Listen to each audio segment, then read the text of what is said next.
These books are basically in my DNA now.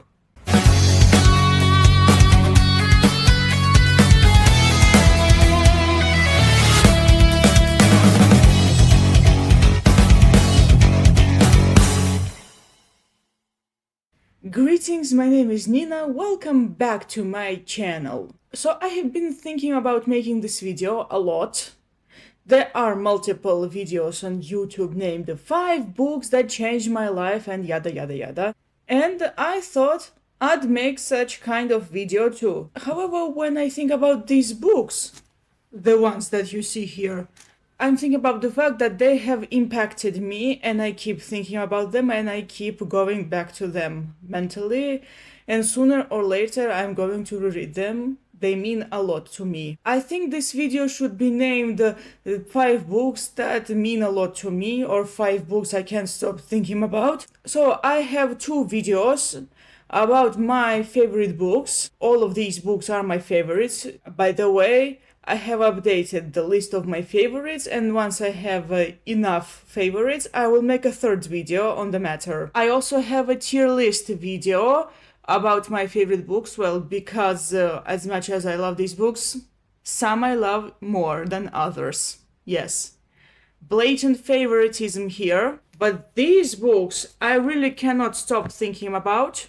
All of these books I read in this decade, from 2021 to 2024. No, technically I started reading one of these books in December 2020. I just did not finish it back then, and since most of it I read in early 2021, yeah, it counts as a 2021 read. Let's go. So let's start with the smallest book here. I read it in May 2022.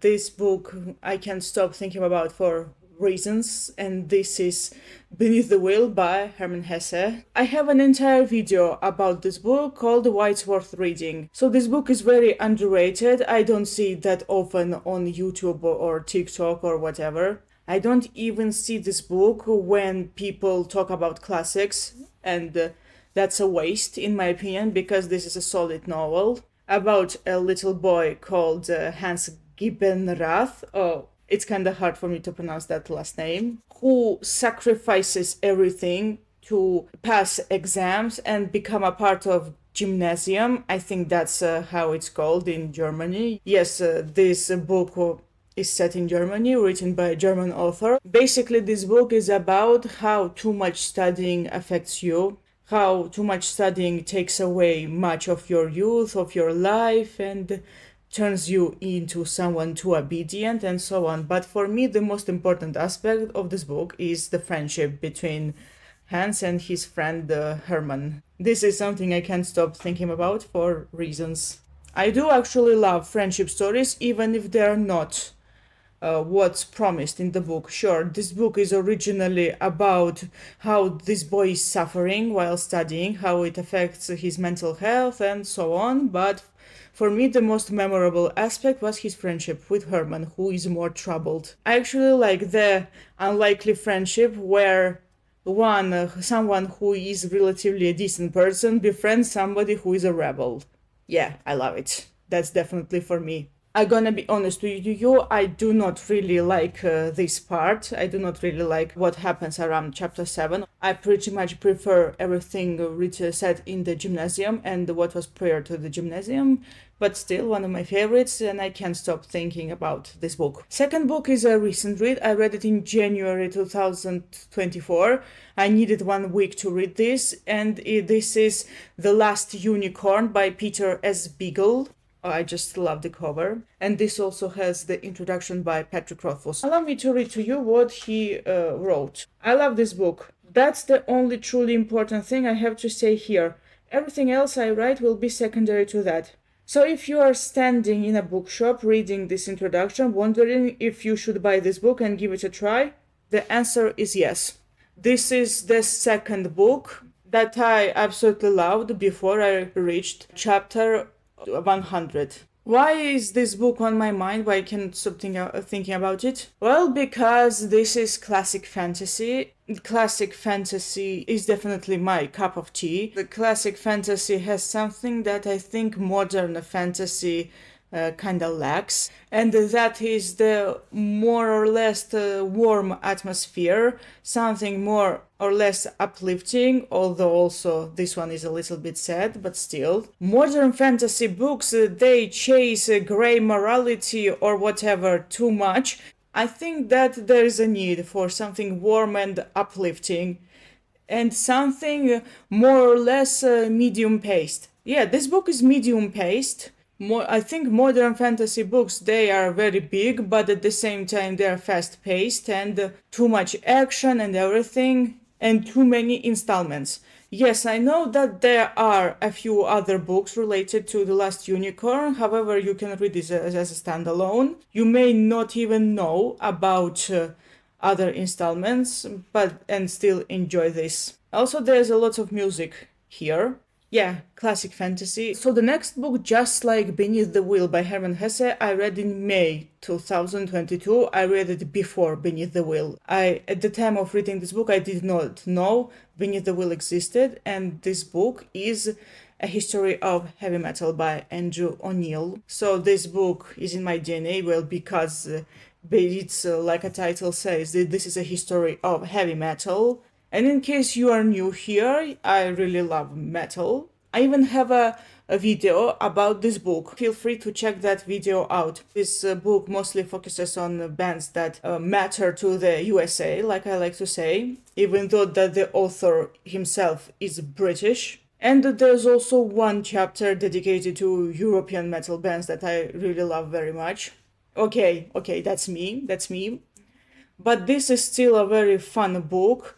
And this is something that I think every metalhead should read, because this has some basic information about the roots of heavy metal, everything that came before Black Sabbath's titular album that came out in 1970. So heavy metal did not exist before 1970. So it covers the roots, it covers Black Sabbath and the evolution of the genre, and so on. Even though the title of this book is A History of Heavy Metal, this book obviously covers the evolution of the genre and the division into subgenres. And this book is very funny too. So if you are new to metal, this is a great guide for you. And if you are an advanced metalhead, you are still going to love it. This is basically a retrospective on some bands. So sure, I knew most of these facts stated in this book by the time I bought it. However, having a physical copy makes the whole thing seem even more real. So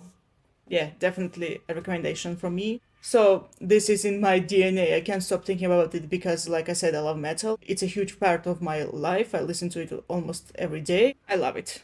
So when I introduced The Last Unicorn, I said that it has introduction by Patrick Rothfuss, and also the fact that I loved it. You know which book made me feel the same as The Last Unicorn? Of course, The Name of the Wind by Patrick Rothfuss. I started reading this book in December 2020 and finished, I don't remember, I think in February 2021. So I really enjoyed the first 100-something pages so much, I ordered the second book, The Wise Man's Fear, instantly.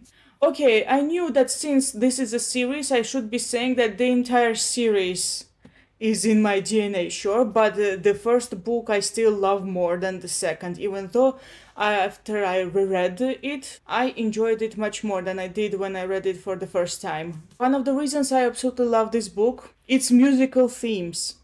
Okay, there are many reasons people love The Name of the Wind, but for me it's the music. The main character is a traveling actor slash musician, well, mostly a musician. He plays the lute, and the book has this atmosphere of autumn and taverns, and when he doesn't study, he plays in the tavern to earn money and simply just because.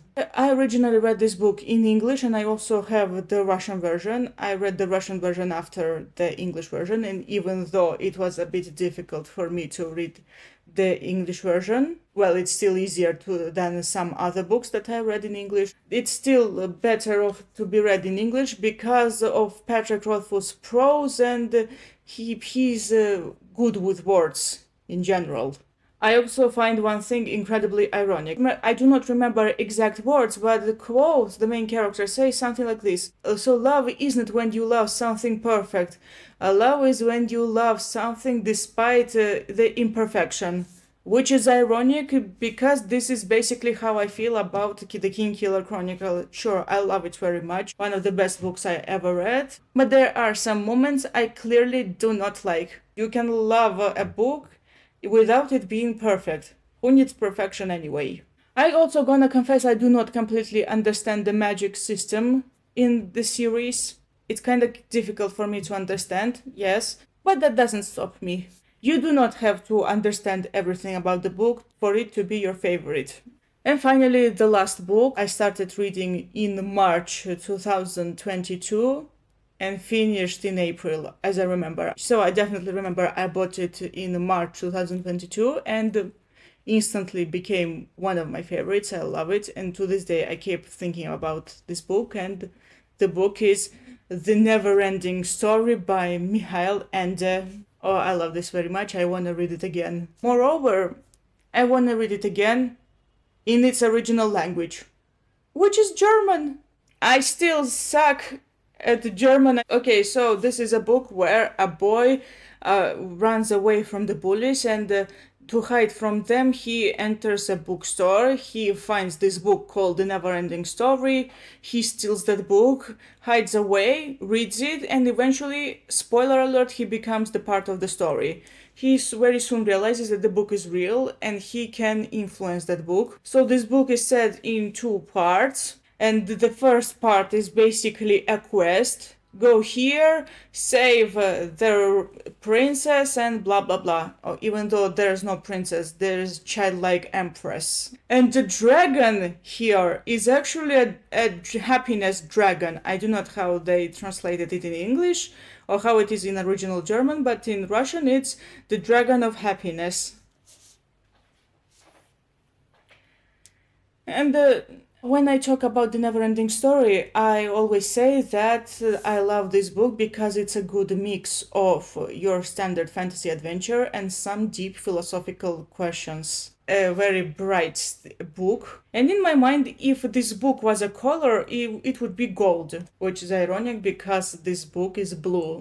And my favorite scene is this dialogue between Atreyu and Gmork, the werewolf who is chained, about power and why Gmork serves power. I love this. Is a very strong scene that I keep thinking about to this day. And also this book states that Bastian really does not like books where something is shoved down his throat. He hates when he is reading about ordinary lives of ordinary people because he sees that every day. Sounds like me, very much. Definitely should read this. But first in Russian. I still do not know German enough, and I do not have the German version of this book. One day I will, and definitely this is something I'm definitely going to reread, and I will love it. Oh, and by the way, sure, this is about 5 books that are in my DNA. However, I still decided to add a bonus book, which this is definitely one of my favorite. It's a comfort book for me, and this is The Book Thief by Markus Zusak. I won't say anything about it. This is simply a comforting book for me. I love it very much. For years I had the Russian version, and at the end of last year I decided to go with the original English version. And yeah. And that's all. Thank you so much for watching. I hope you enjoyed this video. What are the 5 books that are in your DNA? Let me know down in the comments. See you next time. Goodbye.